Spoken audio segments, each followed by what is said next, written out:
Aside from the fact that you guys are really beautiful, godlike creatures,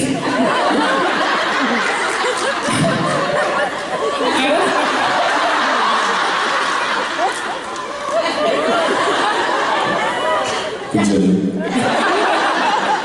Carry on that line of I was wondering, from your perspective, why do you think people love Supernatural? Yeah. Congrats on finishing your liberal arts course. That's really cool. I don't know. I don't know why. I'll tell you why I love Supernatural. Well, I could answer that. I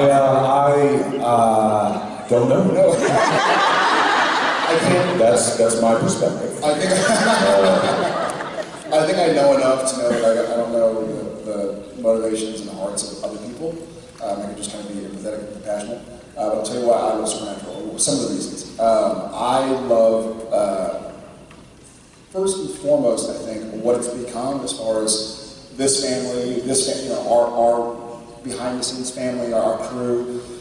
There's a definite, on set, you're doing a job, like you get back and you'd love to see everybody, it's like, cool, we have work to do, and we do it. It's very much sort of the same mindset that Sam and Dean have. You're like, all right, today's gonna suck, let's do it.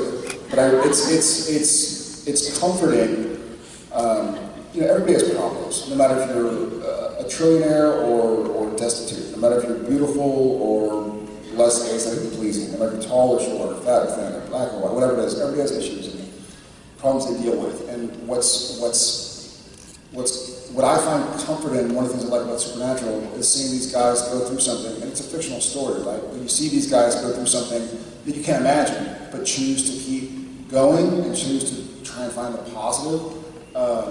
So it's comforting to me, when I stub my toe and I'm like, my life is over. And then you show up to work and Sam is fighting 5 demons or something and gets stabbed and punched, and then he wakes up the next day and decides to do it all over again to help other people. You're like, cool.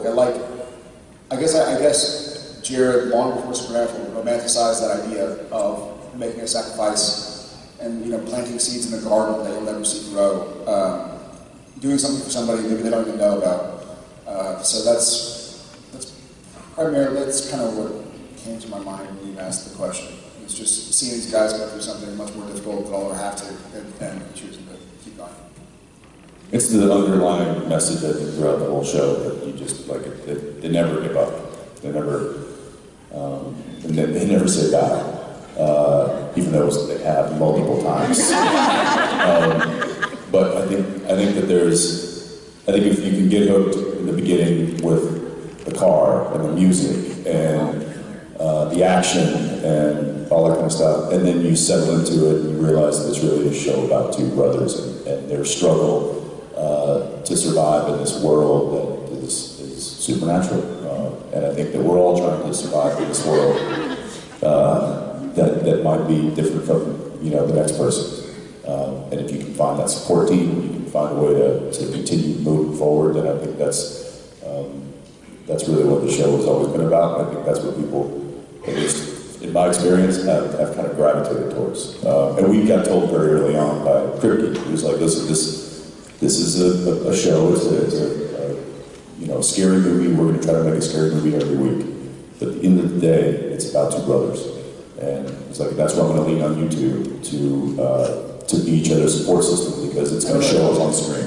I remember that vividly. I know the exact bench we were sitting on in Stanley Park, which I invite you all to go sit on. It's great. We're going to have the big salt pile. I remember that.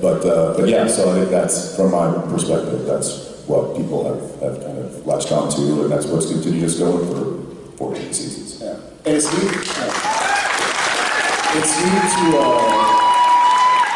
it's also neat to find comfort and solace and support in odd places. And you see a lot of shows, I guess I can speak of this one because it's no longer going, like Gossip Girl. It's all like, oh, the beautiful people problems. And that's fun to watch and whatever. But this is not like, oh, do I wear Prada or Gucci today? Or do I drive the Bentley or the Range Rover? It's like, these are guys and gals going through some difficult problems, Not that there's anything wrong with Real Housewives or $1 Million Listing or anything. Is this a Bravo commercial? Andy Cohen or whatever it is. No, I mean it's kind of rough and rugged problems, you know, that everybody I think can relate to. You don't have to have a multi-million-dollar house to go like, oh, I noticed lights, I can read the curtains. Anyways, bottom line.